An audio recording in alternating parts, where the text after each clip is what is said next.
আসসালামু আলাইকুম viewers, welcome to three sister kitchen USA.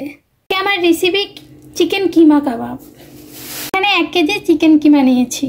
তো এখানে আমি 1 কাপ ক্যাপসিকাম কুচি নিয়েছি, রেড আর গ্রিন। এবার অ্যাড করে দিচ্ছি 1 কাপ পেঁয়াজ কুচি, কাঁচামরিচ কুচি পরিমাণ মতো, দিচ্ছি কিছু পরিমাণে ধনেপাতা কুচি, দিচ্ছি একটা ডিম, করে দিচ্ছি 1 চামচ আদা পেস্ট, দিচ্ছি 1 চামচ রসুন পেস্ট,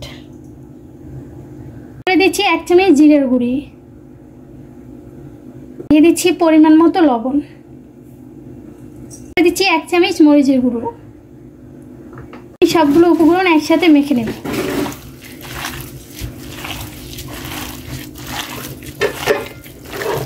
অ্যাড করে দিচ্ছি 1 চামচ স্পেশাল মশলা,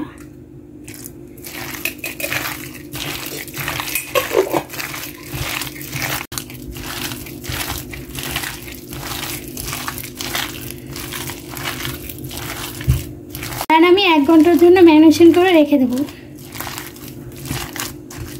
এভাবে করে আমি রেস্টে রেখে দিচ্ছি। আমি 1 ঘন্টা পর ফিরে এসেছি। এবার আমি দিয়ে দিচ্ছি চিলি ফ্লেক্স।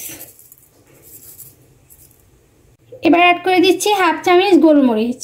আমি 1/2 চামচ গোলমরিচের গুঁড়ো অ্যাড করেছি, 1 চামচ চিলি ফ্লেক্স অ্যাড করেছি। আমি 2 পাউন্ড কিমা নিয়েছিলাম, তো আমি 2 পাউন্ড কিমা মেখে হাফটা ফ্রিজে রেখে দিয়েছি, আর আমি হাফ নিয়েছি। আমি মেখে নেব।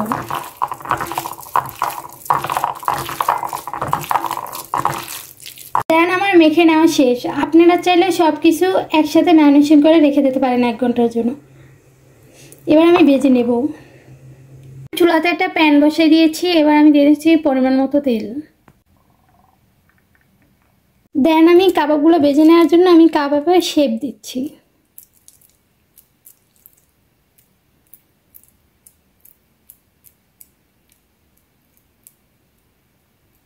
ফ্রাই প্যানে দিয়ে দিচ্ছি, এইভাবে আরও একটা দিয়ে দিচ্ছি।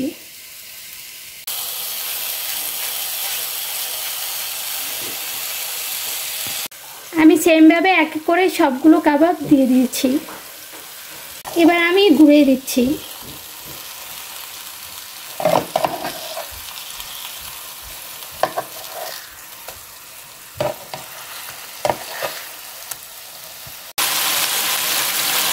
আমি চুলার জালটা স্লো করে রাখবো। দেন আমি আবার সেমভাবে ঘুরিয়ে দিচ্ছি। এভাবে করে আমি কয়েকবার ঘুরিয়ে ভেজে নেব, যাতে করে পুড়ে না যায়।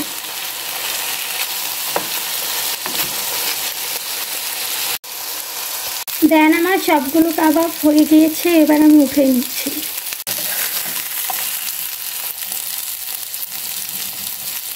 আমি কাবাব পরিবেশন করে নিয়েছি। আপনারা আপনাদের বাচ্চারা যদি সবজি না খায়, আপনাদের বাচ্চাদের এইভাবে করে খাওয়াইতে পারেন। কাবাবের রেসিপিটা ভালো লেগে থাকলে অবশ্যই লাইক, কমেন্ট, সাবস্ক্রাইব করবেন, আর আমার চ্যানেলটা বেশি করে শেয়ার করে দেবেন। আজকের মতো এই পর্যন্ত। ভালো থাকবেন, সুস্থ থাকবেন। আসসালামু আলাইকুম।